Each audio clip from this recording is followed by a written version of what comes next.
Hey, so this dropped this morning, and I want to read it to you. By the way, this is coming from the Hollywood Reporter. This is not the article that Grace Randolph was talking about. She emphasized that that is going to drop the end of the day, I think for her, so it's probably afternoon for me. But let's check it out anyway. Behind Warner Brothers' search for a black Superman, after enlisting the ta-nehisi Coates to write the latest feature on the superhero, the studio is searching for its director and star as it starts the next phase of its DC universe. Okay. Let me see if I can make this smaller here. Okay. While promoting his Amazon Prime film Tom Clancy's Without Remorse in late April, Michael B. Jordan put a kryptonite pin in any rumors that might suit up as Warner Brothers' next Superman. I'm flattered that people have me in that conversation, Jordan told The Hollywood Reporter. It's definitely a compliment, but I'm just watching on this one. With that, a whole new guessing game has kicked off centered on who will play the Man of Steel, and arguably more pressing, who will direct. Sources say J.J. Abrams, who is producing the film, is not among the many possibilities being considered. When Warner's announced in February that celebrated author ta-nehisi Coates is writing the screenplay and Abrams is producing, it will not address the matter of helming. But insiders say Warner's and DC are committed to hiring a black director to tackle what will be the first cinematic incarnation of Superman featuring a black actor, with one source adding that putting Abrams at the helm would be tone deaf. So pause that, that's annoying. In a fitting twist, the director search is pitting DC against none other than Marvel.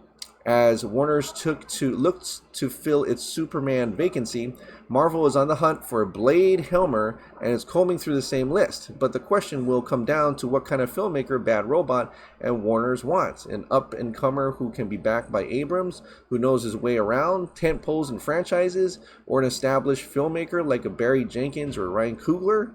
The former list can include Creed 2's Stephen Caple Jr., J.D. Dillard, and Regina King, who got raves for her drama One Night in Miami, and Shaka King, who is popular at Warner's thanks to Best Picture Oscar nominee Judas and the Black Messiah.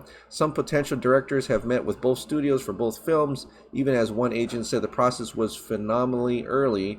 Meanwhile, Coogler may be a non-starter for either assignment, given that he will be occupied with Black Panther Wakanda Forever, which releases July 8th of 2022.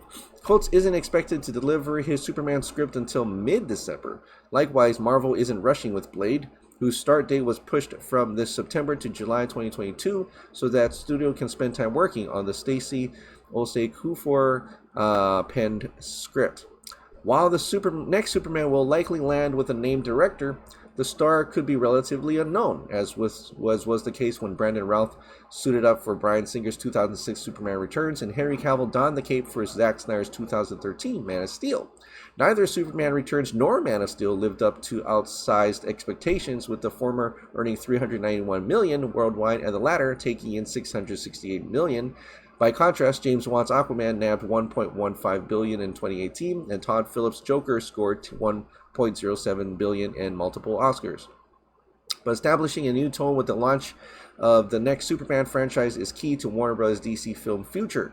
As such, little will remain of the so-called Snyderverse vision, which enjoyed its last hurrah with Snyder's 4-hour Justice League bowing on HBO Max in March. Among his hand-picked stars that remain are Gal Gadot, Jason Momoa, and Ezra Miller. DC sees its upcoming Flash movie, which began production in April in London, as its way forward in this post-Snyder world, with the inclusion of such characters as Supergirl, played by Sasha Calle, and Michael Keaton's Batman. One thing Flash does is set up DC with a multiverse that allows for many of these incarnations and story universes to coexist and have superheroes interact. See?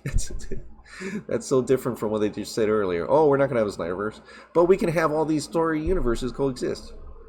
So far, every movie and TV show, with the exception of Matt Reeves' The Batman, starring Robert Pattinson and set for release in March, HBO Max spin-off Gotham PD, and Joker and its planned sequel will take place in the same universe. The Superman film appears to be moving on to its own track. It won't be part of the universe as of now.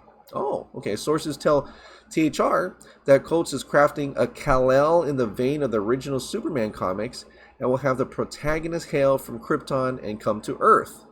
While the story is currently being crafted and many details could change, one option under consideration is for the film to be a 20th century period piece.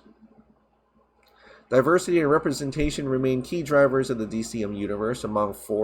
Moving forward, Warner's is developing a Latino Blue Beetle movie with Angel Manuel Soto attached to direct, and HBO Max is casting for a gay Green Lantern character for an upcoming series, and the CW's Arrowverse is about to get its second black female superhero series with Ava DuVernay's Naomi. The Batwoman also features a black lead, Javicia Leslie, and as Black Lightning is about to wrap its final season. As for Abrams, who inked a $500 million deal with Warner Media in September 2019, he will still wield plenty of influence in the DC universe. With Snyder gone, the Star Wars Episode 7, The Force Awakens director, now will have perhaps the largest footprint as he oversees the Justice League Dark Universe for film and TV.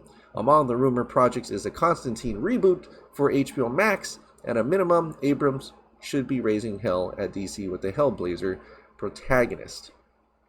All right, now that's pretty much, I don't know, it just reads like an opinion piece more than actual news, but there are some nuggets in here that are seemingly actual news, and I don't know if it's their opinion and if it's what they think, but